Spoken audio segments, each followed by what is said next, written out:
On my birthday, Dad texted, "Sold your laptop. Be thankful we feed you.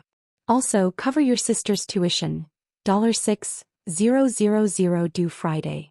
I refused. "Then leave," he snapped. I packed nothing. Next morning they discovered what I did leave. Panic, screaming, and endless phone calls began. "Your laptop's gone. Be thankful we feed you. Also, cover your sister's tuition. $6,000 due Friday." That was the message. No, happy birthday. No punctuation.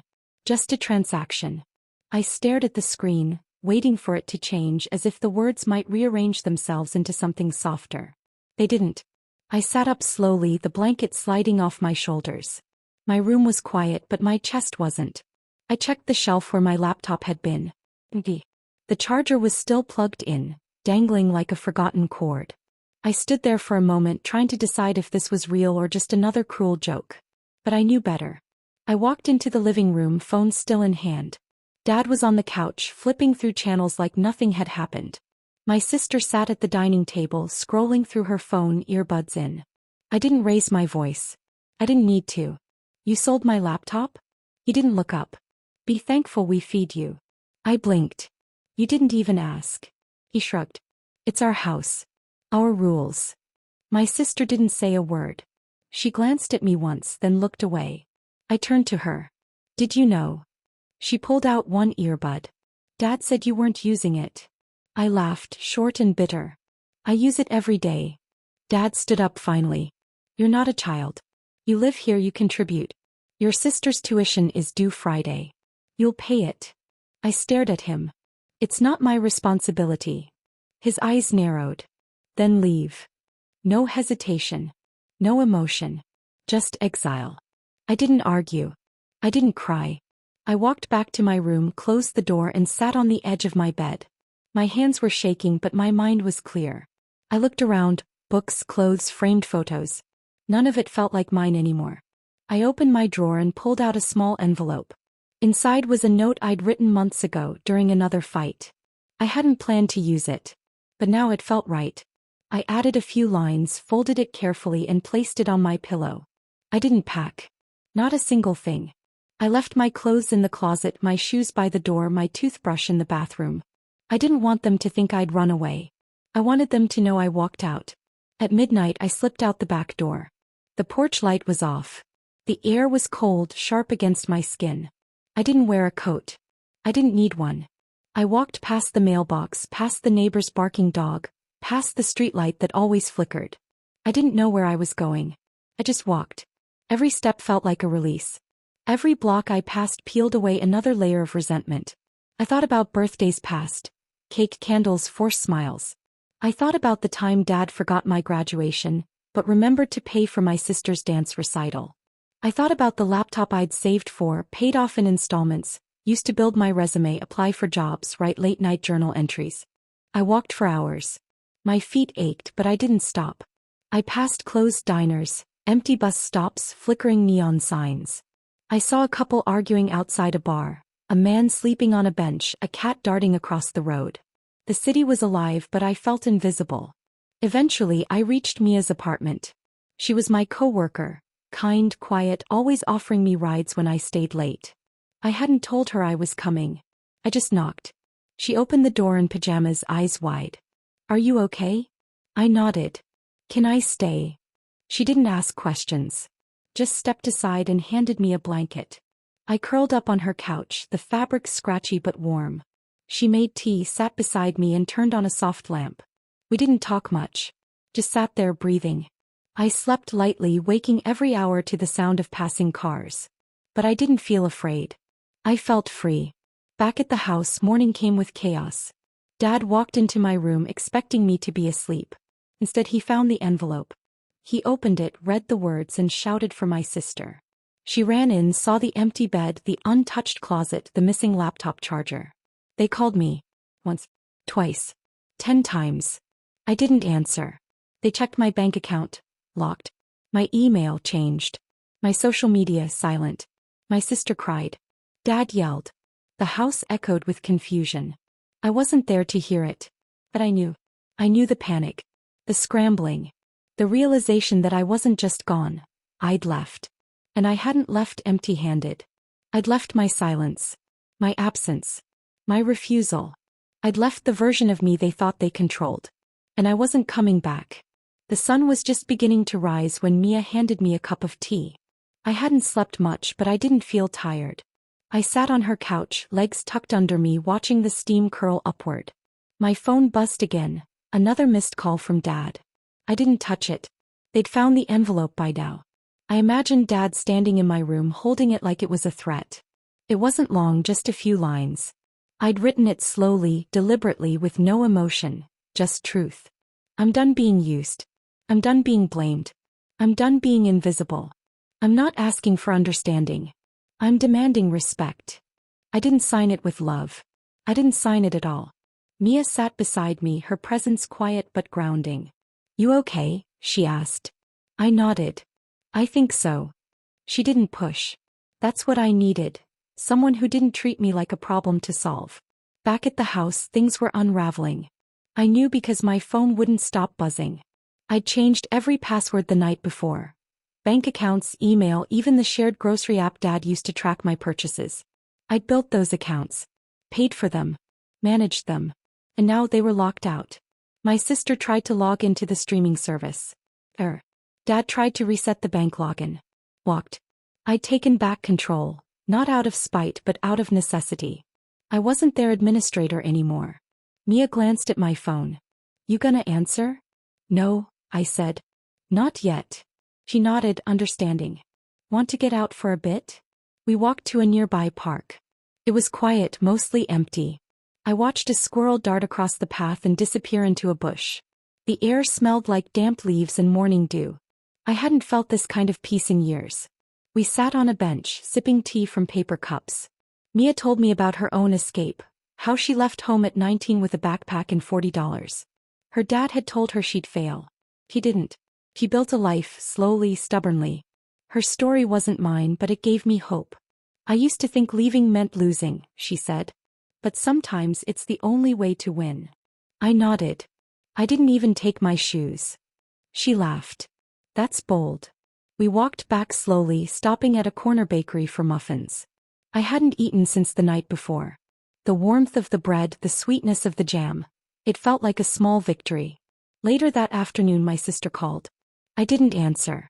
Then she texted, "They froze my account. I can't register." "What did you do?" I stared at the message.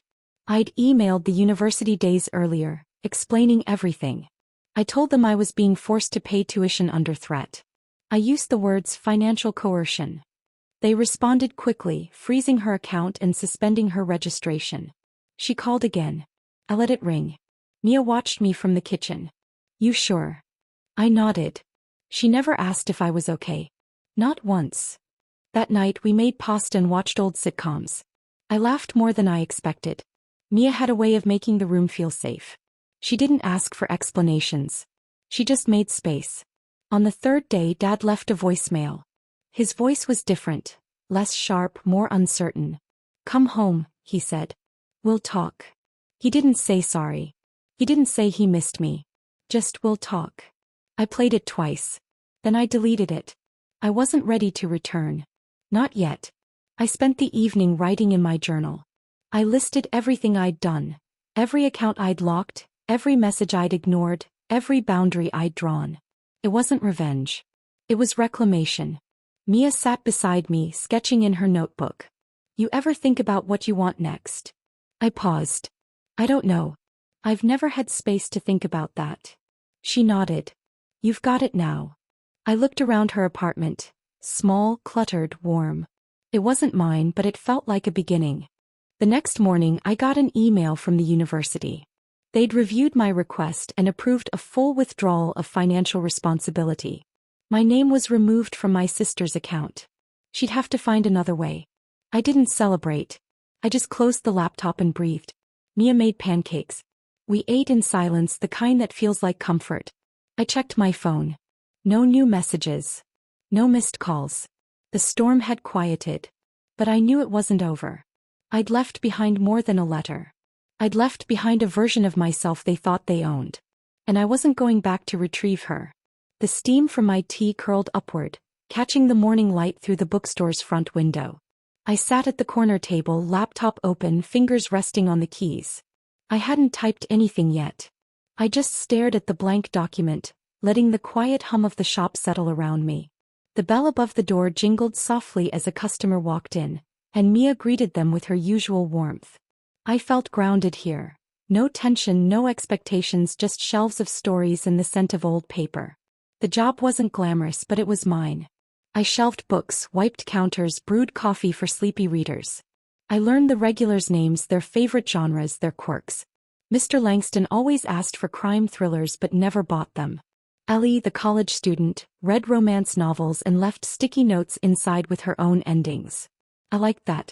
It made the place feel alive. With my first paycheck, I bought a second-hand laptop. It wasn't sleek or fast, but it worked. I set it up at the back table next to the poetry section. Every click felt like a step forward. I wasn't borrowing anymore. I was building. One afternoon, while restocking the fiction aisle, Mia walked over with her phone in hand. "You got an email," she said, her voice careful. I wiped my hands on my apron and took the phone.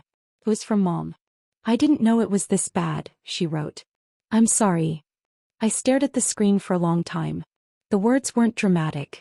They weren't filled with excuses. Just quiet acknowledgement. I didn't know how to feel. I'd waited so long for someone to say those words, and now that they were here, they felt distant. I replied cautiously. "Thanks for reaching out. I'm okay." She wrote back quickly. "Can we talk sometime?"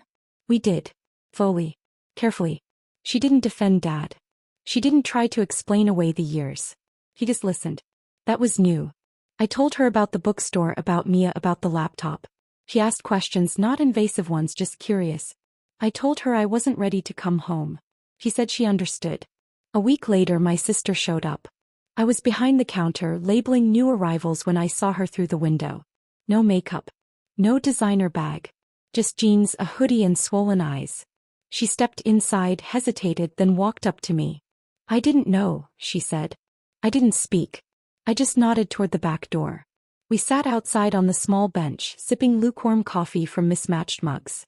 The air was crisp and the wind tugged at her sleeves. "I thought you were okay," she said again. "You always seemed fine." I looked at her.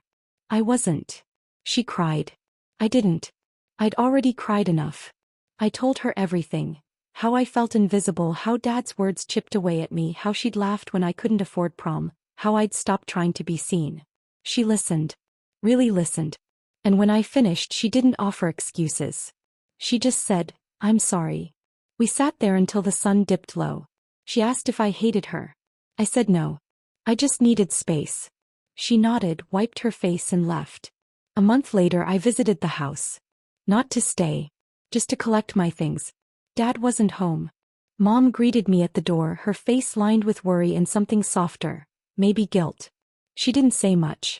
Just led me to my room. Felt smaller than I remembered. The posters were still on the wall.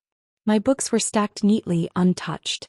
I opened the closet, pulled out a few clothes, my journal, and a photo of me at age 10, smiling with a missing tooth. I didn't take everything.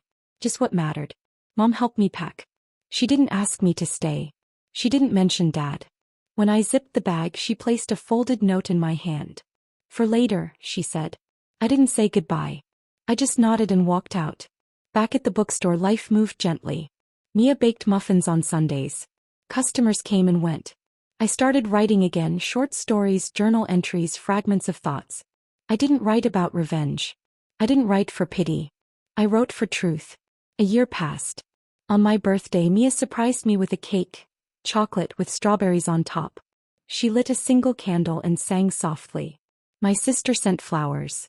Mom called. We talked for 10 minutes. She asked if I was happy. I said I was getting there. I sat by the window, laptop open, typing my story. Not the one they knew. The one I lived. I'd left behind pain. But I'd found myself. And this time I wasn't giving her away.